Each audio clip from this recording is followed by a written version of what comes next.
Chapter 1, Ashes of the Node. The void was never silent. It thrummed with the pulse of dying engines, fractured hulls, and the faint echoes of weapons fire that had ceased only minutes ago. Mara stood at the command deck of the Whisper, her eyes locked on the tactical display. The Imperial dreadnoughts were gone, reduced to drifting carcasses by the awakened Armada that had answered humanity's call. Yet victory carried no relief. It was a pause, not an end. Status of the node. Mara's voice was calm, clipped, the tone of someone who had seen too many battles to waste words. Lieutenant Cade adjusted his headset. Secured, the slipstream lattice is stable. Our engineers report minimal degradation. We can hold it. Hold it, Mara's gaze flicked to him, sharp as a blade. We must hold it. This node is the artery of the frontier. If it collapses, Earth's ghost fleet dies with it. The crew exchanged glances. They had fought alongside Mara long enough to know her calm was not reassurance. It was a warning. She never raised her voice, never indulged in theatrics. Her restraint was more terrifying than any shouted order. On the far side of the deck, Commander Rin studied the sensor feed. Residual Imperial signals detected, not ship's probes. They're transmitting coordinates into the void. Mara's jaw tightened. Calling reinforcements. The words hung heavy. The Imperials were arrogant but not foolish. They would not accept defeat at a single node. They would send the endless Armada, their true strength, the tide that had crushed entire civilizations before humanity even left its cradle. Cade swallowed. If the Armada comes, we can't match them. Not here, not with this fleet. Mara turned back to the display, her reflection fractured across the holographic projection of the void. We don't need to match them. We need to make them bleed. Every ship we destroy buys Earth another hour. Every hour buys us another chance. The crew fell silent. They knew what she meant. Humanity's survival was not measured in victories. It was measured in delays, in the slivers of time carved from impossible odds. The comms crackled. Captain, incoming transmission from the awakened fleet. Mara nodded. Patch it through. The hologram shifted, revealing Admiral Sarek of the Forgotten Armada. His face was lined with centuries of cryosleep, his eyes cold with the weight of wars fought before humanity's rise. You fought well, Mara. The Imperials underestimated you. But they will not make that mistake again. They'll send the Armada, Mara said flatly. Sarek inclined his head. Yes, and when they do, the void will burn. My fleet will stand with yours, but understand this. The endless Armada is not a force you defeat. It is a force you survive. Mara's lips curved into the faintest shadow of a smile. Survival is victory enough. Sarek's image flickered, then vanished. The deck lights dimmed as the ship shifted to combat readiness. Mara's crew moved with precision, no wasted motion, no hesitation. They had learned long ago that hesitation killed faster than enemy fire. Captain, Rin said quietly, what if the Armada arrives before reinforcements from Earth? What if we're cut off? Mara's eyes remained on the void. Then we remind them why humanity is feared, not for our numbers, not for our technology, but for our refusal to die quietly. The words carried across the deck, steady and unyielding. The crew straightened, their fear tempered by the steel in her voice. They were not fighting for glory, they were fighting because there was no other choice. The tactical display flared. Dozens of new signals appeared at the edge of the grid, Imperial scouts sleek and fast, probing the perimeter. The first wave of the Armada's approach. Cade's hands tightened on the console. They're here. Mara's gaze sharpened. Weapons online. Target the lead scouts, no mercy. The Whisper's guns roared, lances of plasma tearing through the void. The scouts scattered, but Mara's fleet was precise, disciplined. One by one, the enemy signals winked out, consumed by fire. Yet for every scout destroyed, more appeared. The grid filled with red markers, multiplying, spreading, and circling. The endless Armada was not a fleet, it was a tide, and tides did not retreat. Rin's voice was low. We can't hold against this. Mara's reply was colder than the void itself. We don't hold, we break them, piece by piece, until the tide remembers that even the smallest rock can shatter its flow. The crew braced as the next wave surged forward. The battle had begun again, and this time there would be no slipstream escape. Only the void, the guns, and the will of Earth's ghost squadron. And Mara standing at the center, whispering defiance into the endless dark. The Whisper shuddered as the first salvo of Imperial destroyers lanced past, their hulls glittering with violet iron sheaths. Mara's eyes flicked to the tactical overlay, a crescent of enemy ships, each a kilometer-long spearhead. Closing at 0.3 C, the grid sang with red contacts, a thickening knot that threatened to choke the slipstream corridor behind them. All batteries shift to convergent fire, Mara said, voice flat, fingers dancing over the targeting matrix. Focus on the lead destroyer's forward array. To blind them before they can lock. Cade's console lit up as he routed power from the auxiliary capacitors to the forward plasma cannons. A low thrum filled the deck, the ship's spine vibrating as the weapons cycled.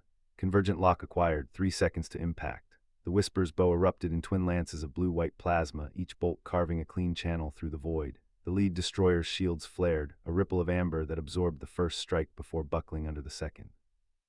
A jagged fracture split its forward sensor dome, sparks spraying like molten metal. "Scout, report," Mara ordered, not looking away from the display. Rin's voice came through the comm, strained but steady. "Scout Team Alpha lost visual on the destroyer's port flank. They're pulling back to avoid debris. Beta still has eyes on the engine plume." Mara nodded, though no one saw it. "Beta, keep the plume in sight. We'll ride their wake." The destroyer, now hemorrhaging plasma from its wounded prow, lurched sideways, trying to bring its broadside to bear. Its own guns spat out salvos of kinetic slugs, each the size of a small transport, screaming toward the Whisper at relativistic speeds. The ship shuddered again, alarms blinking amber as the point defense grid kicked in. Point defense lasers stitched a lattice of green light across the hull, intercepting 3 slugs before they could pierce the armor. The 4th grazed the starboard flank, shearing off a section of external plating and sending a spray of alloy fragments spinning into the black. "Hull integrity at 92%, Cade reported, his eyes never leaving the readout. "We can take 2 more hits like that before structural fatigue sets in." Mara's jaw tightened. "Then we make sure they don't get a 3rd. She flicked a switch, diverting excess reactor output to the ship's gravitic thrusters. The Whisper lurched forward, not in a straight line, but in a tight, spiraling corkscrew designed to throw off enemy targeting solutions. The maneuver ate up precious Delta V, but it bought them milliseconds, enough for the plasma cannons to recharge. "Fire when ready," Mara ordered, her tone devoid of flourish. The cannons spat another pair of bolts. This time they struck the destroyer's midsection, where its power conduits ran. The impact ignited a secondary explosion, a blossom of orange-white flame that engulfed the ship's aft section. The destroyer lurched, its forward momentum faltering as its drive field destabilized. "Enemy drive signature dropping," Rin announced. "They're going dark." A beat of silence stretched across the bridge, broken only by the soft hiss of life support and the distant ping of dying signals. Then, like a predator sensing blood, the rest of the Armada reacted. From the shadows beyond the destroyer's wreckage, a wave of frigates slipped forward, their silhouettes sleek and black, absorbing starlight rather than reflecting it. They moved in tight formation, each ship's hull etched with shifting glyphs that pulsed in unison, a communication network the humans had yet to decipher. "They're forming a wolf pack," Cade muttered, more to himself than anyone else. Using the destroyer's sacrifice as a shield, Mara's gaze swept the formation. The frigates were closing at 0.25 C, their weapons charging. The Whisper's own reserves were dwindling, the reactor hummed at 85% capacity, the coolant loops straining under the sustained fire. "Prepare a counter broadside," she said. "We'll lay a minefield in their path, then slip through the gap." Cade's hands flew over the console, routing power to the magnetic catapults that normally launched probes. "Reconfiguring for rapid dispersion mines, 6 seconds to load." Mara nodded, then turned to Rin. "Open a narrow slipstream window aft, just enough for us to punch through. Keep it stable for 10 seconds. Rin's fingers flickered across the navigation panel. "Window calculated, variance within 0.03%, initiating now." A distortion bloomed behind the Whisper, a tear in spacetime that shimmered like heat over desert sand. The ship's thrusters kicked in, pushing her backward into the anomaly while the forward guns continued to hammer the approaching frigates. The first volley of plasma struck the lead frigate's shield array, causing it to flare and flicker. The second hit the ship's port side, shearing off a wing-mounted laser turret and sending it spiraling into the void. The frigates, trained to maintain formation, hesitated just a fraction of a second as their comrades fell. In that gap, the Whisper's magnetic catapult spat out 6 compact mines, each a sphere of dense alloy wrapped in a destabilizing plasma core. They drifted forward, timed to detonate at a proximity of 500 meters. The frigate surged ahead, unaware of the hidden threat. The first mine contacted the lead ship's hull, the plasma core rupturing in a micronova that stripped away a meter of armor and sent a shockwave through the vessel's frame. The second mine detonated amidships, the blast knocking the frigate off course and sending it careening into its neighbor. Chaos erupted among the wolf pack. Ships jerked, shields overloaded, and the once tight formation began to fray. The Whisper, still riding the slipstream's edge, lurched forward, her hull groaning under the strain of the sudden acceleration. "Slipstream collapse in 3, 2, 1, Rin warned. The aperture snapped shut behind them, the spacetime snapping back with a soft pop that reverberated through the deck. The Whisper shot out of the anomaly, trailing a faint wake of ionized particles. Mara allowed herself a breath, the first real one since the battle began. The tactical display showed the Armada's advance slowed, the frigates scrambling to regroup, their losses mounting. Yet beyond the immediate chaos, the main body of the Armada loomed, a wall of dreadnoughts and carrier-class vessels, their numbers still immeasurable. "We've bought ourselves minutes," Mara said, voice low but edged with resolve. "Now we make them count." Cade glanced at her, a flicker of something, respect perhaps, crossing his features. What's the plan? Mara's eyes narrowed as she studied the enemy formation. We hit their command node. If we can cut the head, the body will stutter long enough for us to slip into the slipstream corridor and vanish. It's a long shot, but it's the only shot we have left. Rin's voice came in, steady despite the tension. I'll keep the comms open. If we need to abort, I'll pull us back. Mara gave a single, curt nod. Then let's make sure they remember why they feared the Ghost Squadron. The Whisper turned, her prow pointing toward the heart of the Armada. The guns hummed, the reactors spooled up, and the crew, each a cog in a machine forged from desperation and resolve, prepared to strike the next blow. The void outside waited, silent and hungry, for the next whisper of defiance to ripple through its endless dark. The deck groaned under the Whisper's acceleration as Mara cut sublight thrusters to 70%, inertial dampeners whining in protest for half a second before compensating. The sharp tang of burnt ozone flooded the combat compartment, mixing with the acrid bite of singed wiring from the port shield strike 10 minutes prior. Jack's senior weapons tech ran a final diagnostic on the spinal mount railguns, his gloves smudged with carbon scoring, and barked the readout over the comms loop. Spinal mounts charged, firing solution locked on command node comms array, but jamming spiking, targeting reticles jumping 3.2 degrees per second.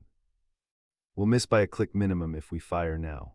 Cade relayed the report to Mara, hunched over the tactical display with her jaw tight enough to crack stone. Rin, can you scrub the jamming? Negative. Rin's voice came back steady, even as interference washed over her flickering comms board. They're running a wideband pulse tailored to our signature frequencies. If I try to jam it back, they'll lock onto our transmission before I can get a lock on their array. A violet streak of plasma slammed into the starboard bow shield, the deck heaving so hard Jack slammed his forearm into his console to stay upright. Sparks showered from the overhead conduit above his station, and he yelled the damage report before Mara could ask. Starboard shields at 72% and dropping. Point defense S tracking 12 interceptors cresting the Armada's forward line, ETA 90 seconds to weapons range. Mara's eyes flicked to the slipstream corridor entry coordinates overlaid on the lower display corner, then back to the command node. A 12-kilometer leviathan of black alien alloy, its forward comms array bristling with relay transmitters pumping out the jamming pulse. Rin, look at the ion wake we're trailing from the anomaly exit. Can you mirror that frequency on the comms array? Mask our M and heat signature so their sensors read us as debris, not a warship. Rin's fingers flew across her board, and she paused 2 seconds before nodding. If I reroute 30% of secondary shield power to the comms array, I can mirror the wake's unique decay signature. It'll hold for 2 minutes max before their long-range sensors pick up our thrust output. Kepler's defense grid is at 12% power. If we don't clear the slipstream entry in 45 minutes, they'll glass the colony. No margin for error. Do it. Mara's tone left no room for argument. The deck hummed as power rerouted, and Rin called out a minute later, frequencies live. Sensor returns just dropped us off the targeting grid. They're diverting 3 destroyer squadrons to investigate a debris cluster 3 clicks off our port bow. Interceptors are adjusting course to follow. Cade swiveled his chair to face Mara, knuckles white where he gripped the armrests. That buys us 90 seconds before the interceptors realize the debris is a decoy. Then what? We don't wait for the interceptors. Mara tapped the command node's forward shield emitter on the display, a red reticle locking on. Jax, stand by to fire 2 fusion torpedoes at the shield emitter first. Once that's down, put a second salvo straight through the command bridge viewport. Even if they have backup command relays, the chaos will throw their entire formation off long enough for us to dive for the slipstream. Another plasma bolt grazed the aft shield, and the comms loop crackled with an engineering damage report. Aft shields at 68%, minor hull breach in compartment 7, sealed automatically. No casualties. Point defense, take out the interceptors the second they come into range, Mara ordered, her voice never rising. Jax, hold fire until I give the word. Rin, keep that frequency live as long as you can, even if it means dropping the secondary shields entirely. The interceptors crested the edge of the debris field, their violet engine trails burning bright against the dark, and the Whisper's point defense batteries opened fire, green tracers stitching across the void. 2 interceptors exploded in rapid succession, the third veering off course before a railgun slug punched through its engine core. The command node's long-range batteries opened fire, plasma bolts streaking toward the Whisper's last known position, all slamming into the empty debris field the destroyer squadrons were investigating. Shield emitters exposed, Jax called out, his finger hovering over the launch key. No backup shielding detected, firing window open for 20 seconds. Fire, Mara's order was sharp, immediate. 2 fusion torpedoes peeled off the Whisper's wing hardpoints, their engine trails swallowed by the ion wake, streaking straight for the command node. The first slammed into the shield emitter with a blinding flash of white light, the emitter shattering into a cloud of molten alloy. The second torpedo punched straight through the now-down forward shield, slamming into the command bridge's reinforced viewport.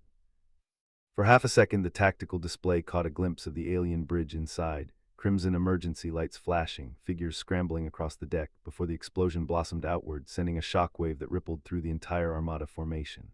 Frigates veered off course, destroyers dropped out of formation entirely, the neat wall of dreadnoughts shuddering as coordination failed across the entire forward line. That's our window. Mara slammed the thrust lever to maximum. The Whisper's engines roared and she dove straight for the gap between two looming dreadnoughts, the command node's backup batteries lighting up the void with a wall of plasma bolts that scorched the aft shields, sending showers of sparks cascading across the bridge. Rin, count down to slipstream entry. 5. Rin's voice was calm, even as a plasma bolt slammed into the aft hull, making the entire ship shudder. 4, 3, 2, 1. The world twisted, the void blurring into a streak of indigo, the sound of plasma impacts fading to a distant hum as the Whisper slipped into the slipstream, the Armada's broken formation shrinking rapidly behind them. Mara let out a slow breath, the first real one since the battle began, and tapped the comms to address the crew. Good work, we're not clear yet, keep your stations. The Armada's main body is still out there, and they're not going to let us get away that easy. The slipstream buffer's whine dropped to a steady thrum half a second before the deck lurched hard enough to throw Jax, the comms and electronic warfare officer, off his stool. He caught himself on the ops console, knuckles white, and barked a sharp curse under his breath as a shower of cold sparks from a severed overhead conduit dripped onto his shoulder.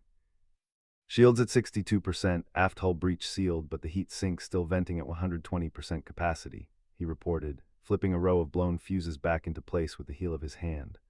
Lower hold secure, biosphere seed banks are locked down, no movement detected, no pursuit craft launched yet. Armada's forward comms are still scrambled. Looks like our command node hit took out their entire forward coordination grid for at least 10 minutes. Rin's fingers flew across the sensor station console, pulling a partial slipstream telemetry feed up on the main display.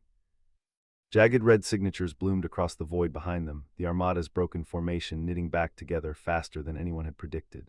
Partial feed is up. Forward lines reorganized, Dreadnought Voidreaver has assumed command. They just deployed 3 slipstream tether probes, bearing 090, range 800 kilometers. He tapped a cluster of pulsing blue icons on the edge of the display. Tether lock will complete in 27 seconds. Probes are calibrated to match Corvette slipstream signatures. They'll yank us out of stream if we don't act, no matter how fast we're going. Mara's hands didn't leave the control sticks, her knuckles pale against the worn polymer but her voice level. No trace of the adrenaline that had been coursing through her veins 5 minutes prior. Ping Ghost Squadron. Get status on Wraith and Spectre. Jax's fingers flew across his console, the comms array humming as it pushed a narrowband signal through the slipstream interference. 2 pings came back 3 seconds later, stable, both corvettes reporting minor shield damage, no hull breaches. The third ping for Phantom came back dead, last transmission a burst of static 12 seconds before they jumped, right as they'd rammed the Armada's forward supply barge. Phantom is dark, Jax said, no emotion in his voice, just the hard facts. No escape pods detected in the nearby debris field, they're gone. Mara nodded once, no pause, no wasted grief. The mission was bigger than any one ship, any one crew. Rin, plot a slipstream drop in 10 seconds. Target the Kappa debris field, bearing 225. Tether probes can't lock onto a signature that's scattered through rock and ice, even if they follow us out of stream. Debris field will scramble our own sensors. Hull impact probability is 68%, Rin replied, his fingers already inputting the drop coordinates into the nav computer. We'll be blind for at least 20 minutes after we drop, and if we hit a chunk larger than 10 meters, it'll punch through the forward shields. Better than being yanked out into the middle of the Armada's gun line with the seed banks, Mara said. She flipped the comms switch to the ship-wide channel, her voice crisp, no extra words. All hands, brace for slipstream drop and debris impact. Secure all loose equipment, damage control teams stand by for hull breaches. We're dropping in 10, count it down. Jack started the count, his voice steady. The ship's hull hummed as the slipstream drive began to power down, the indigo blur of the slipstream starting to fracture into streaks of gray and white. On the long-range sensor feed, the 3 tether probes were still closing, 400 kilometers out now, their glowing blue signatures unrelenting. The first pebble of debris, no larger than a fist, slammed into the forward shields with a sharp clang that echoed through the bridge, sending a jolt up the deck plates. Rin hit the final drop command, and the world twisted again. the slipstream unspooling into the cold, dark scatter of the Kappa debris field, the tether probes vanishing from the sensor feed for 3 full seconds before their signatures flickered back, 200 kilometers out, still coming. The second impact hit 37 seconds post-drop, a 7-meter silicate chunk slamming into port shields hard enough to throw Mara sideways against her command console, the metal edge biting into her forearm through the flight suit. The bridge alarm cut from a soft chime to a full, throbbing red klaxon, damage control teams already shouting over comms before the static cleared. "Forward shield breach, port side, deck 3, Rin called, fingers flying across his nav station console, sensor feeds fizzing with static from the slipstream transition. Damage control reports it's sealed, but we lost the port nav array and 18% of forward shield capacity, hull integrity holding at 91%. He flipped to the short-range passive sensor feed, the only readout still functional through the debris scramble, and his jaw tightened. Probes are 190 clicks out, adjusted course to match our drift vector. They're not slowing for debris. ETA to weapons range, 11 minutes, 47 seconds. Jax's fingers were already running a diagnostic on the point defense cannon array, his voice tight. PDCs are online, but if we open fire, muzzle flashes will light us up for every debris chunk in a 50-click radius. We'll be pelted into scrap before the probes get in range. Mara wiped the trickle of blood from her forearm with the heel of her hand, eyes fixed on the tactical display. We don't engage yet. Rin, plot a drift path into the densest debris cluster 40 clicks aft, the one with an average chunk size of 4 meters. Probes, maneuvering thrusters can't handle chunks larger than 2 meters without drive damage. If we can bait them into the cluster, we can pick them off once they're tangled, and their return fire will be scattered by rock between us and them. Rin punched the numbers in, the nav display shifting to overlay the drift path against the debris field. Path puts us 2 clicks off the seed bank container's projected trajectory. Adjust thrust now, we can correct in 90 seconds, but will take 3 additional minor impacts in the process. Probe AI is programmed to prioritize target acquisition over self-preservation per the Vigilant Rec Intel, 87% chance they follow us in. "Do it," Mara ordered. Rin hit the thruster command. The ship groaned as it yawed hard to starboard, hull cameras catching a 12-meter chunk looming dead ahead. Metal screamed against rock as the hull scraped the edge of the formation, sparks showering off the forward camera mounts for 3 full seconds before the ship tore free. A second alarm blared, shriller than the first. "Hull breach, deck 2, cargo hold 3, the damage control lead's voice crackled over comms. "Superficial, sealed with emergency foam. Seed bank containers are intact, no temperature fluctuation. We're good," Jax grunted, not taking his eyes off the PDC targeting reticles. "Engineering just pinged me, slipstream drive coolant leak. If we take another hard impact, the core overheats in 45 minutes tops. We're dead in the water if that happens." Mara's gaze didn't leave the tactical display, where the 3 probe signatures were now closing to 120 clicks, their paths angling straight for the debris cluster. Rin, hold the drift path. Jax, stand by PDCs, don't fire until the probes are fully inside the cluster, no exceptions. All hands, brace for additional impacts. We don't lose the seed banks, and we don't let those probes call in the Armada. Ghost Squadron doesn't die in a junk pile. The first probe signature flickered as it plowed into the edge of the debris cluster, a tiny burst of static on the sensor feed. Jax's finger hovered over the trigger, his breath steady. The other 2 probes followed, their signatures stuttering as 3-meter chunks bounced off their reinforced hulls. When all 3 were fully embedded in the cluster, 80 clicks out, Jax squeezed the trigger. 3 armor-piercing slugs lanced out, silent in the vacuum, and the first probe's drive core flared bright blue before dissolving into scrap.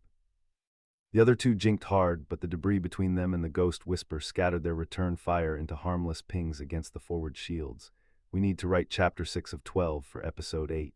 The previous context ends with Jax firing and destroying 1 probe, the other 2 J-inking.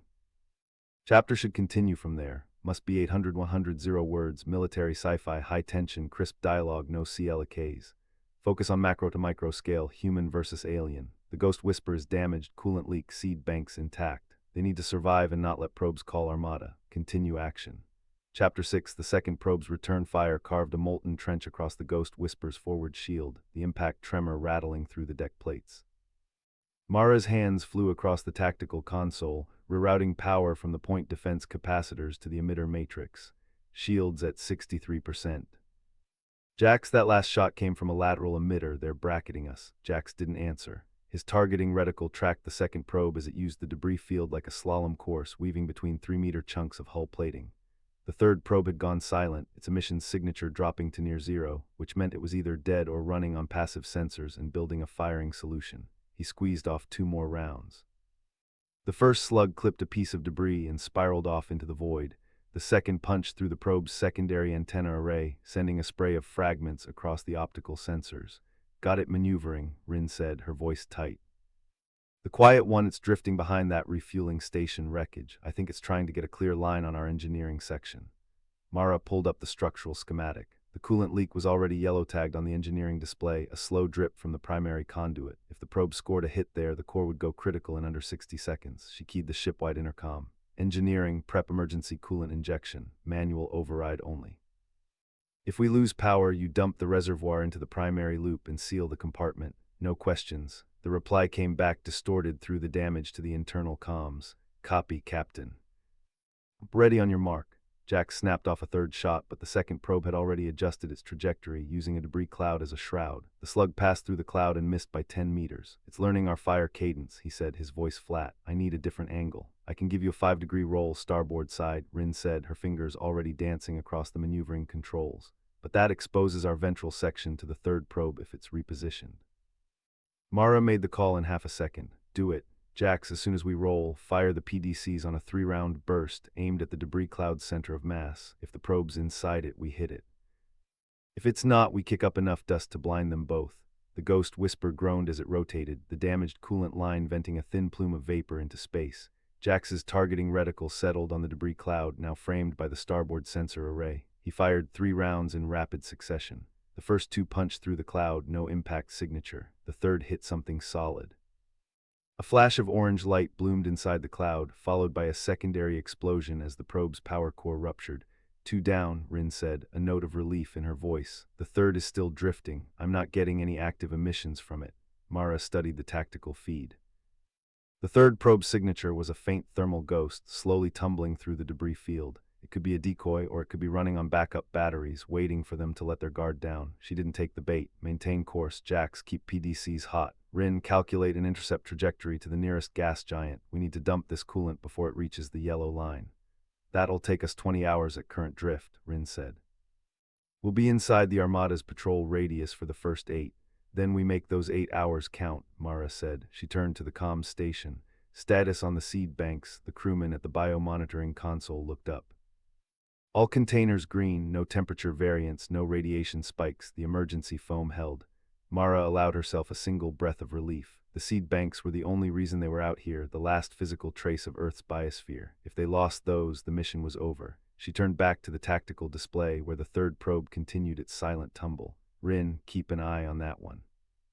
If it so much as twitches, I want a full spectrum jamming pulse on its frequency before it can transmit. Already cued, Captain. Jax leaned back in his seat, his hands still resting on the PDC controls. That was too clean. They sent 3 probes to find us, and we took them out without a single hull breach. Armada doesn't make mistakes like that. Mara nodded slowly. She had the same thought. The Void's Armada was methodical, relentless. They didn't send 3 probes on a blind search pattern. They sent 100, and they triangulated your position from the debris you kicked up when you destroyed them. Rin, check the passive sensors for any sign of a relay buoy. If they dropped a marker before we engaged, we're already compromised. Rin's fingers flew across the console. After a long pause, she shook her head. Nothing. No relay signals, no quantum entanglement pings, no subspace chatter. We're clean, Mara's brow furrowed. Then why only 3? The deck shuddered. A new alarm blared from the engineering station. Captain, we've got a hull breach on Deck 4, Section C. It's not from the probes, it's from the coolant leak. The pressure differential ruptured a weld seam. Mara snapped her head toward Rin. Get us inside that gas giant's magnetosphere. Now, we need to hide and repair before that leak turns into a hull fracture. The ghost whisper's damaged drive core whined as Rin pushed the throttles forward, the ship beginning its long, slow acceleration toward the distant gas giant's swirling orange clouds. Behind them, the third probe continued its silent tumble, a ghost among the debris, waiting. The drive core's whine spiked as Rin pushed the throttles another 10%, the hull vibrating hard enough to rattle the loose calibration sheets strapped to the bridge overhead panel. Ned's knuckles were white around the PDC armrests, his eyes locked on the external feed where the third probe tumbled, silent, 412 clicks aft, its hull glinting dully in the light of the distant star. Magnetopause ETA, 6.2 minutes, Rin called, not taking her eyes off the navigation plot. Current hull stress is 18% above safe threshold. If we hold acceleration, the Deck 4 tier widens to a full rupture in 7 minutes, 48 seconds. Jax's voice crackled over the comms, gruff, stripped of all idle chatter, the way it always did when the ship was bleeding. Captain, I've got 12 souls on Deck 4 right now. Weld seems tearing at 3 centimeters a minute. If we don't equalize pressure and slap a patch on it before the tier hits 1.2 meters, the whole section vents. We lose the thermal regulators, the drive overheats in 90 seconds after that. We're a floating bomb before we even hit the clouds. Mara's jaw tightened. Voss, get your team to Deck 4 now. Rin, hold current acceleration. Cutting speed adds 4 minutes to the ETA, pushing harder risks the hull tearing before we get there. We don't have a better option. Copy that. Voss's voice came back, sharp, already moving. The comms cut out a second later as her team hit the bulkhead door to the lower decks. Ned's head snapped up, his fingers flying across his console. Captain Probe just adjusted attitude. It's not tumbling anymore. The bridge went quiet for half a second. Report, Mara said, her voice level. Armed micro-torpedo mounted in its bus. Launched 12 seconds ago, hot on our drive plume. Impact in 86 seconds. Warheads estimated 1.2 kilotons. If it hits the drive core, we're dust before the Deck 4 leak even finishes us. Rin's jaw set. I can't outrun it, not with the drive already maxed. If I cut power to dump heat and mask the plume, we add 4 minutes to the ETA. Hull breaches in 3 minutes at that speed. If I keep pushing, we hit the magnetosphere in 6, but the hull tears in 8 and the torpedo hits in 1.5. Jax came back over the comms, his voice tighter now. If you divert any more coolant from the main loop to the exhaust mask, main loop pressure drops 40%. The Deck 4 tier widens to full rupture in 90 seconds. We lose the section, the drive, everyone on board, no exceptions. Mara didn't hesitate. Rin, pitch 90 degrees starboard, fire a full PDC burst at the torpedo's nose. Don't try to destroy it, just take out its guidance array. Jax, prep to cut drive power to 60% the second we cross the magnetopause. Voss, you've got 30 seconds of low hull stress to get that patch on, then seal the section and vent the leftover port side coolant to space. Go. Rin yanked the control stick hard. The ship lurched so sharply the unsecured data pad slid off the navigation console, clattering to the floor. Ned opened fire, the PDC round streaking out in a tight burst, slamming into the torpedo's nose, sending it spinning off course, its guidance array sparking as it tumbled into the dark. Guidance array is fried, Ned called. It's not correcting. Cutting thrust in 3, 2, 1. Rin slammed the throttle back to 60%. The hull shuddered, the vibration easing slightly as the stress load dropped. The magnetopause alarm blared a second later, the bridge lights flickering as the gas giant's intense radiation started frying the unshielded external sensors. The feed went to static, then shifted to grainy, wavering orange as the ship dove into the swirling upper cloud layer. Patches sealed. Voss's voice crackled through the radiation static, clear and sharp. Pressures holding, all crew accounted for. Port side coolant vented, we're clear on Deck 4.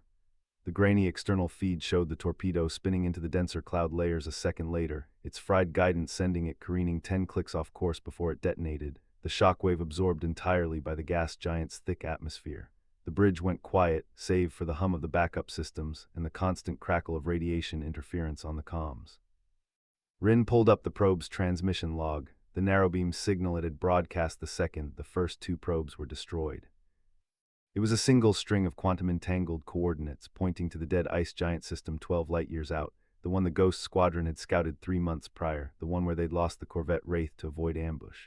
Mara leaned forward, her voice low, no room for doubt. They didn't just want to kill us, they wanted to lead us there. That system's a kill box. They've got a task force parked in the outer system, waiting for anyone who picks up that signal. Ned nodded, already pulling up the tactical map, his fingers flying across the console. The probe only broadcast that signal once we took the first 2 out. They knew we'd survive the initial salvo, knew we'd run for cover. They baited us into taking the breadcrumb. Rin was already rerouting power to the radiation shielding, patching the drive core's damaged regulator with one hand, her eyes never leaving the console. We're buried deep in the magnetosphere. They can't track us here for at least 72 hours. Plenty of time to patch the hull, top off the coolant, and figure out how to turn this breadcrumb into a grenade for their command post. Mara leaned back in her seat, her eyes fixed on the grainy orange feed, where the torpedo's explosion had faded into the cloud swirl. Somewhere out there beyond the radiation belt, the Void Armada's fleet was still waiting, still thinking they'd won.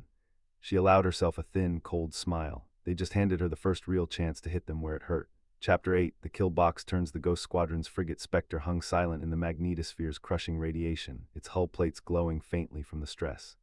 Every console hummed with restrained power, every crew member locked into the rhythm of preparation. Mara's voice cut through the dim light of the command deck. We're not waiting for them to sniff us out. We'll make the system bleed before they realize we're still breathing. Ned swiveled his chair, tactical overlays flickering across his visor. Outer System Task Force, 3 carriers, 9 escorts, plus a logistics spine. They're spread wide, confident we're boxed. That arrogance is our opening. Rin's hands never stopped moving, patching coolant lines with improvised seals. Drive core will hold for 1 burn. After that, we're running on borrowed time. If we commit hard. Silence settled for a moment, the kind that only comes before a decision that changes the war. Mara leaned forward, her eyes on the holographic map. We turn their breadcrumb into a warhead. Ned, can you spoof the signal? He nodded, already pulling up the entanglement relay. We can amplify it, make it look like a distress beacon from a crippled human ship. They'll swarm it, eager for trophies. Rin's tone was flat, surgical. And when they converge, we detonate the magnetosphere's trapped plasma, a localized storm, enough to fry carrier shielding, maybe even crack their hulls. Mara's smile was thin, predatory. Good, we'll give them ghosts to chase, then burn their arrogance into ash. Hours later, the Spectre drifted just beyond the storm's edge. Ned's fingers danced across the console, transmitting the false beacon. Signal away. They'll bite on the tactical feed. The Void Armada's escorts shifted formation, their sleek black hulls cutting across the void like blades. The carriers lumbered forward, massive silhouettes bristling with weapons. Rin's voice was calm, detached. Radiation surge building, 30 seconds until critical release. Mara's gaze never wavered. Hold them in the kill zone. The alien fleet closed in, arrogant in their certainty. Their comms crackled faintly across intercepted channels, mocking tones, confident laughter. They believed the humans broken, hiding, irrelevant. Then the magnetosphere screamed. A wall of plasma erupted outward, a storm of charged particles slamming into the void ships. Shields flared, collapsed, and hulls blistered under the onslaught. One escort shattered instantly, its fragments spinning into the dark. Another carrier reeled, its engines flickering, its formation breaking apart. Ned's voice was sharp, precise. 2 escorts down, carrier crippled, they're scrambling. Rin's hands flew across the console. Drive core stable, we can push in, finish the cripple. Mara's decision was immediate. Do it. Ghost Squadron doesn't leave wounded prey. The Spectre surged forward, its thrusters burning bright against the storm's chaos. Mara's voice carried across the deck, steady and cold. Target the carrier's command spine. 1 strike, clean kill. Ned locked the firing solution, torpedoes primed. Solution ready, firing. The torpedoes streaked through the void, weaving past debris and collapsing shields. They struck the carrier's spine, detonating in a chain of explosions that ripped through its core. The massive ship buckled, fire blooming across its hull before it split apart, drifting lifeless into the storm. Rin's tone was clinical. Carrier destroyed, remaining escorts regrouping. They'll rally fast. Mara's eyes narrowed. Not fast enough. We've shown them Earth's ghosts don't run, they blade. The Void Armada's response was immediate, furious. Their comms shifted from arrogance to rage. Orders barked in clipped alien syllables. The surviving carriers pulled back, escorts forming a defensive wall. Ned's tactical feed lit up with new signatures. They're calling reinforcements from the outer rim. We've got minutes before the second wave arrives. Rin's voice was steady, unflinching. Drive core can't take another full burn. If we stay, we die. Mara's gaze swept the deck, her decision already made. We've done what we came for. Pull back into the storm, let them choke on their losses. The Spectre turned, slipping back into the magnetosphere's crushing embrace. Behind them, the Void Armada scrambled to regroup, their arrogance shattered, their kill box turned against them. Mara allowed herself one final glance at the tactical feed, watching the crippled fleet struggle in the storm. Her voice was low, resolute. They thought they'd trap us. Instead, we've shown them Earth's ghosts don't whisper, we strike. The deck fell silent, the crew locked into the rhythm of retreat. The storm swallowed them whole, leaving only wreckage and fury behind. Chapter 8 closed with the Ghost Squadron vanishing into the radiation belt, their strike echoing across the void, a reminder that humanity's calm, calculated defiance could turn even the deadliest ambush into a weapon. Chapter 9, the radiation storm painted the Spectre's hull in sheets of violet static. Below decks, the wounded were triaged with mechanical efficiency, field dressings, coagulant sprays, the quiet hiss of auto sutures sealing burns. No screams. Just the low hum of a crew operating beyond exhaustion. Chief Elias stood over a flickering engineering station, one hand pressed against a coolant leak, while the other cycled through emergency overrides. Core integrity at 62%. If we hit another surge like that, we'll be dead in the water. Then don't hit another surge, Ned said, not looking up from his tactical board. His fingers danced across the display, tracing the storm's chaotic eddies. I've got a window, tight, 200 clicks south-southeast, then a hard burn through a gap in the radiation bands. That gap's closing, Lieutenant Vasquez said, her voice clipped. 6 minutes, maybe 7. Mara stood at the center of the bridge, arms crossed, watching the main display. The storm raged in swirls of deep crimson and electric blue, beautiful and lethal. Behind them, the Void Armada's remnants had stopped pursuing. They couldn't follow into this, not yet. They'll loop around, Rin said, breaking the silence. The outer rim reinforcements will push through the magnetic shear. We've got maybe 40 minutes before they reacquire. 40 minutes to where? Vasquez asked. Mara turned. To the secondary rally point. We're not done. A ripple of tension passed through the bridge. The crew had expected a withdrawal, a chance to breathe, repair, resupply. But Mara's tone left no room for debate. Commander, the Spectre's drive core is stressed, Elias said, his voice strained. We push it again, we risk catastrophic failure. I know what the drive core can take, Mara replied. I'm asking what you can take. Elias met her gaze, a long beat, then he nodded. I'll keep her together. Good, Mara turned to Ned. Patch me through to the remaining squadron. The comm channel opened with a crackle of static. 4 ships answered. 4, the other 6 were gone, either crippled in the ambush or lost to the storm. Mara didn't dwell on the number. You couldn't. Ghosts, she said, her voice cutting through the interference. We hit them hard, but they're not broken. The second wave is coming, and they'll expect a retreat. They'll expect us to run, lick our wounds, regroup at a safe distance. She paused, letting the silence stretch. That's what they want. It's what any sensible force would do, but we're not sensible, we're ghosts, and ghosts don't retreat, we reposition. A dry chuckle came through from one of the pilots. What's the play? Spectre led. They think the storm is our shield, they'll wait for us to emerge, but if we emerge behind them inside their formation, they won't have time to react. We hit their reinforcement wave while they're still orienting. 1 pass, full burn, then we disappear again. Silence, then Rin spoke, his voice low. That's insane, yes, Mara said, which is why they won't expect it. Ned pulled up a tactical projection. The reinforcement wave was converging from 2 vectors, 12 capital ships. Escorts likely carrying ground assault troops for the invasion platform the Armada had been setting up. We have 4 ships, Vasquez said, against 12. Quality over quantity, Mara replied, in surprise. She looked around the bridge. The crew was exhausted. Their ship was damaged, but their eyes were sharp. They understood. We don't need to destroy them. We need to break their rhythm, buy time for the outer colonies to prepare. Every minute we take from them is a minute Earth gains. Ned's fingers paused over his console. New contact, small signature, lookout drone. They're tracking us, Rin said. Not tracking, Mara corrected. Watching. Making sure we stay in the storm. She turned back to the display. The gap in the radiation bands was closing. For minutes now, we don't stay, she said. We use their eyes against them, let them report our position. Then we punch through the narrowest part of the band. They'll expect us to go wide, take the safe route. The narrow band will spike our core temp by 30%, Ilias warned. Then we bleed the heat into the dorsal radiators on exit. It'll blind their sensors for 3 seconds.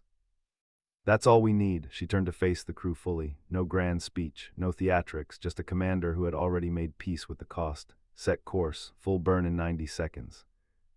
We don't stop until we're breathing fire down their throats.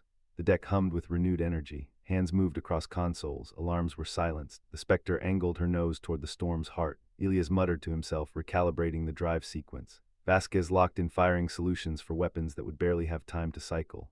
Rin checked his armor, ready to seal the bridge if the hull breached. Ned looked up from his tactical board, a faint smile crossing his weathered face.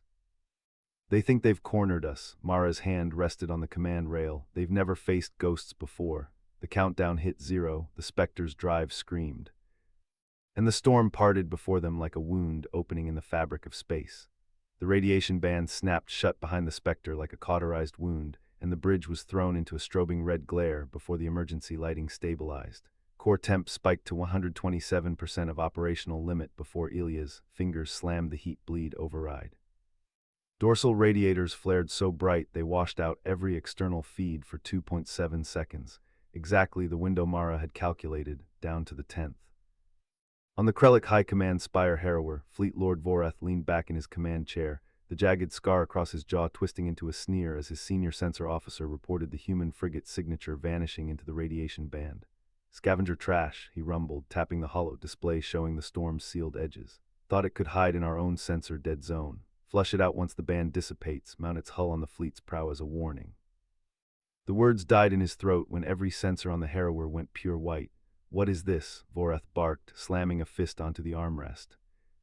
Report, directed thermal bloom, my lord. The sensor officer's voice cracked, fingers flying across his console.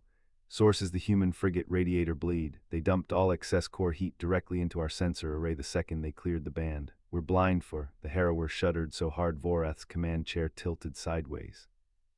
3 tungsten slugs, each the size of a grown man, punched through the spire's forward point defense grid, shredded the comms relay cluster, and plowed into the command deck. 30 Krellic officers were atomized before the alarm klaxons even kicked in. Status, Vorath roared, hauling himself upright, blood trickling from a cut above his eye. Command spire is 40% compromised, the damage control officer yelled. Comms are down, nav relay is destroyed, we're running on aux systems. The human ship is still operational, range 800 clicks and closing. On the Spectre's bridge, the external feeds flickered back to life the second the radiator flare cut out. The Krellic fleet's picket line, which had been holding position 1,200 clicks out, was already scrambling, their drives flaring as they tried to turn toward the frigate's new position. The main command cluster, 200 ships strong, was a tangled mess of drifting vessels, their crews still processing the loss of the Harrower's primary command node. First salvo landed clean, Vasquez muttered, already cycling the railgun reload. His fingers flew across the weapons console, locking firing solutions on the nearest picket destroyer before Mara even gave the order. Hypersonic penetrators loaded. Point defense clusters on the lead destroyer are marked, offset 0.3 degrees port to avoid their forward batteries. Fire on my mark, Mara said, her hand resting light on the command rail, no trace of tension in her voice. She'd run this scenario 100 times in simulation, every variable accounted for. Ned, jam their aux comms frequencies. Sure their fleet stays confused for the next 60 seconds. Ned's weathered fingers tapped a sequence into his tactical board, a faint grin crossing his face as the Krellic picket destroyer's comms lit up with static. Jamming active, their fleet's already bunching up, no one's getting clear orders. Vorath's aux command staff are too busy putting out the fire on their own bridge to coordinate a response. Ilias called out from the drive console, his voice tight but steady as he monitored core temp. Temps holding at 97% and dropping. Radiators took a beating from the band exit, but they're still functional. We've got 45 seconds before their aux sensors reacquire us, assuming they don't get their act together first. Make it 30, Mara said. She watched the holo display as the Spectre closed the distance, the tungsten slugs from the first salvo still trailing smoke behind the lead Krellic destroyer, which was already listing to starboard, its forward point defense batteries destroyed before they could get a shot off. Vasquez, take out that destroyer's drive core. Blow it in front of the rest of the picket line, block their advance. Vasquez didn't hesitate. The second railgun salvo screamed out, slamming into the destroyer's aft drive section. The ship exploded in a burst of superheated plasma, the blast wave sending 3 other picket frigates spinning off course, their hulls scorched black. The rest of the Krellic picket line faltered, their commanders hesitating for half a second too long. In that gap, the Spectre slipped past the picket line, closing to 400 clicks from the main command cluster before the first Krellic point defense battery finally got a lock. Incoming fire. Rin yelled from the aft console, his armor already sealed, the hull breach alarm cutting off before it could fully sound as a plasma round slammed into the Spectre's port dorsal hull. Hull integrity at 89%. Damage is minimal, no breaches. Mara didn't flinch. She watched the Krellic command cluster on the holo display, their ship still tangled, their comms still jammed. Vorath was screaming orders no one could hear, his fleet falling apart faster than any simulation had predicted. They thought they had us cornered in the storm, she said, quiet enough that only the bridge crew could hear, no grandiosity, just a statement of fact. They forgot we don't fight fair. Vasquez grinned, already loading the next salvo. Ready to burn their fleet to ash, Commander. Do it, Mara said. Vasquez's jaw tightened as he wrenched the firing lever forward. 6 modified 120 railgun rounds screamed out of the Spectre's ventral launch tubes, muzzle flash bleaching the bridge white for half a second before the recoil shuddered through the hull, integrity dipping to 87% before the inertial dampeners caught up.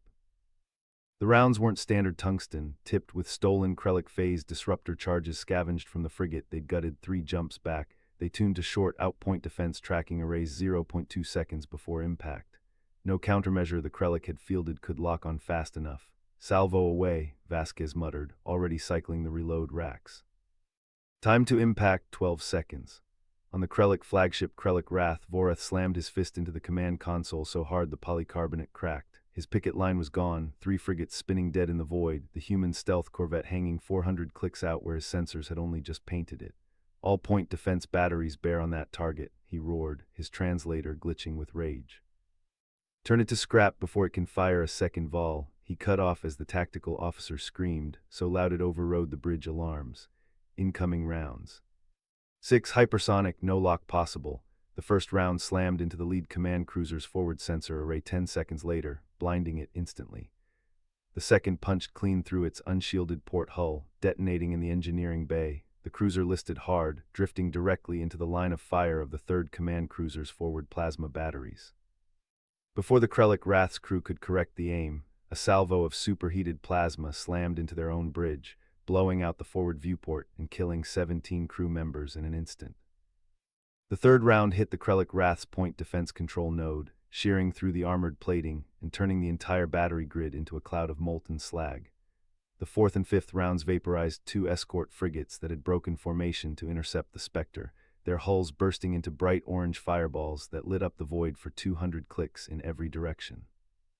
The sixth round skidded off the Krellick Wrath's reinforced command deck armor, slamming into the rear briefing room where half of Voreth's senior staff had gathered to watch the human ship burn. The room ceased to exist in less than a millisecond, the explosion blowing a 20-meter hole through the cruiser's starboard hull. All impacts confirmed, Kale called from the tactical console, his voice steady despite the hollow display lighting up with 6 red kill markers. Krellick command cluster is 60% non-functional. 2 command cruisers destroyed, 1 heavily damaged, 4 escorts eliminated. Remaining Krellick ships are breaking formation, no coordinated firing. Voreth lay flat on the bridge deck, blood trickling from a gash in his forehead, his comms array dead, his weapons offline, his entire advance force reduced to panicked, uncoordinated drift. He screamed for a retreat, but his comms officer just stared at him, her face gray. "Sir, the comms relay was on the lead cruiser. We can't reach any of our ships." Mara didn't move from her command chair. She watched the hollow as 3 Krellick frigates turned their bows toward the Spectre, weapons charging before 2 of their own sister ships opened fire on them, blind panic overriding training. She keyed the open fleet frequency, her voice flat, no bravado, no edge, just the clear, cold tone of someone who'd already written off the Krellick as a threat before the first shot was fired. "All Krellick units, drop shields, power down all weapons. Any ship that complies will be left intact to limp home. Any ship that fires will be destroyed immediately. You have 30 seconds to comply." Vasquez's finger hovered over the firing stud for the next salvo, his eyes fixed on the nearest Krellick frigate whose weapons were still spooling up. Rin called out hull integrity, 82%, no breaches, the port dorsal scorch mark already patched over by automated repair drones. The first Krellick frigate dropped its shields, weapons going dark, followed by 2 more. The frigate with charged weapons held for 3 more seconds, then powered down, its captain clearly deciding survival was better than dying for a lost cause. Mara didn't relax. She leaned forward, her eyes scanning the hollow for any sign of a coordinated move, any hidden reserve the Krellick might have tucked away. The void around the command cluster was quiet now, save for the faint crackle of burning hulls drifting in the dark. Somewhere in the wreckage of the Krellick Wrath, Voreth was probably still screaming orders no one could hear. "Tactical," she said after 10 seconds of silence. "Mark all compliant Krellick ships. Any that move, you have clearance to engage." "Vasquez, keep the next salvo locked and loaded. We're not out of this yet." The countdown hit 0 before Mara finished her sentence. The lone Krellick frigate with charged weapons didn't fire, its bridge lights cut out entirely, weapons arrays going dark as it drifted, dead in the water. "Tactical," Mara said, not taking her eyes off the hollow's edge where the long-range sensor blips had been nagging at her for the last hour. "Mark compliant hulls, any movement, clearance to engage. Vasquez, hold your salvo." LT Jack's tactical officer didn't hesitate. His fingers flew across his console, the hollow flashing green over 12 Krellick hulls, all power signatures flatlining except for minimal life support. 12 marked commander, no power spikes across their fleet net. The 3 that surged power 30 seconds back are venting atmosphere from their engineering bays. Looks like their crews scuttled the weapon spools before we could fire. Voreth's flagship is still drifting in the wreckage field, no life signs detected, but I'm picking up a faint comms burst looping every 12 seconds. Can't decode it yet. Vasquez's finger never left the firing stud, his knuckles white around the grip. Ragtag surrender feels like a setup. "These Krellick don't quit unless they've got a knife in your back you haven't seen yet." He tapped the hollow, pulling up the point defense battery status. "Tubes 2 through 7 are primed, anti-frigate warheads set. I've got 4 compliant destroyers drifting into torpedo range on the port flank. Their course is straight for our engineering bay." Mara's gaze didn't waver. She tapped the long-range sensor feed, overlaying the gravimetric anomaly blip that had been growing for 47 minutes. "Jax, overlay the anomaly data." Vasquez, hold fire on those destroyers until they cross 10 clicks. We're not wasting warheads on ships that are already dead men walking. Rin's voice cut in crisp, no wasted words. Hull integrity holding at 84%, Commander. Repair drones have cleared the port dorsal scorch and patched the starboard array breach from the first Krellick volley. Power reserves at 62%, we can sustain point defense for 4 hours or 8 if we cut non-essential systems. No casualties, no uncontrolled breaches. The holo flashed red before Jax could respond. All 12 compliant Krellick hulls, power signatures spiked at once, thrusters firing full burn. The 4 destroyers Vasquez had flagged surged forward, hulls glowing red from the heat of their overloaded engines, no shields, no weapons, just raw mass barreling for the ASF's critical systems. Ram run, Jax snapped, already locking targeting solutions. All 12 are on collision course. The lead destroyer will impact engineering in 18 seconds. Vasquez didn't wait for the order. He slammed his fist down on the point defense firing stud. The ASF's forward batteries lit up, tracers stitching across the void, tearing into the lead destroyer's hull. Debris exploded outward, peppering the forward shields, hull integrity dropping to 77% in a heartbeat. The destroyer's thrusters cut out, drifting off course to crash into the wreckage of the Krellick Wrath instead. 3 more on approach, port and starboard flanks, Rin called, her fingers flying across her console as she rerouted power.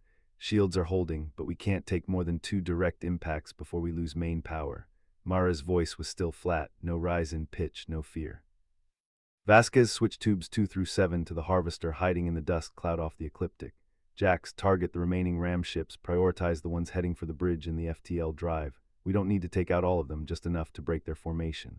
Jax's fingers flew across his console, the holo locking onto the distant gravimetric blip Mara had flagged. Harvester confirmed, Commander. 3 Krellick heavy cruisers escorting it just dropped out of stealth. They were using the ram ships as a distraction to close distance. Harvester's FTL signature is spiking. They're charging a jump to pull us into the void's gravity well. Vasquez's jaw tightened. He locked the targeting solutions for tubes 2 through 7, the warhead arming tone rising to steady hum. So the surrender was just a feint, Voreth's little parting gift. The comms crackled to life, Voreth's voice distorted, bleeding through the static, raw and furious. You think you have won, the void does not surrender, it consumes. You will burn with your dying mud ball, and your ghosts will scream in the dark long after your fleet is ash. Mara cut the comms without hesitating. She looked at Vasquez, nodded. Fire. The 7 anti-frigate warheads screamed out of the tubes, streaking toward the Harvester and its escort cruisers. Lead ram ship crossed 10 clicks, Vasquez's point defense tearing it apart seconds before it could impact the bridge. The other 2 ram ships broke formation, turning to pursue the ASF as the warheads hit the Harvester, a flash of white-hot light blinding the holo for half a second. Jax's voice was tight, urgent. Harvester's hull is breached, engineering bay destroyed. 2 of the escort cruisers are damaged, but the 3rd is charging weapons. They're heading straight for us, ETA 45 seconds. Mara leaned back in her chair, the faintest hint of a smile touching her lips for half a second before it was gone. Vasquez, reload tubes 1 and 8 with the heavy yield warheads we've been saving. Jax, get me a firing solution on that cruiser. Rin, divert all remaining auxiliary power to the FTL drive. We're jumping the second that cruiser is dead in the water. The bridge hummed with the rush of power rerouting, the ASF's engines thrumming as the FTL drive spooled up. The distant cruiser's weapons glowed on the holo, 30 seconds out. Vasquez's finger hovered over the firing stud, waiting for Jax's solution to lock. Outside the viewport, the burning wreckage of the Krellick fleet drifted in the dark, the last whisper of the void's vanguard fading as the ASF's anti-ship batteries lit up the void.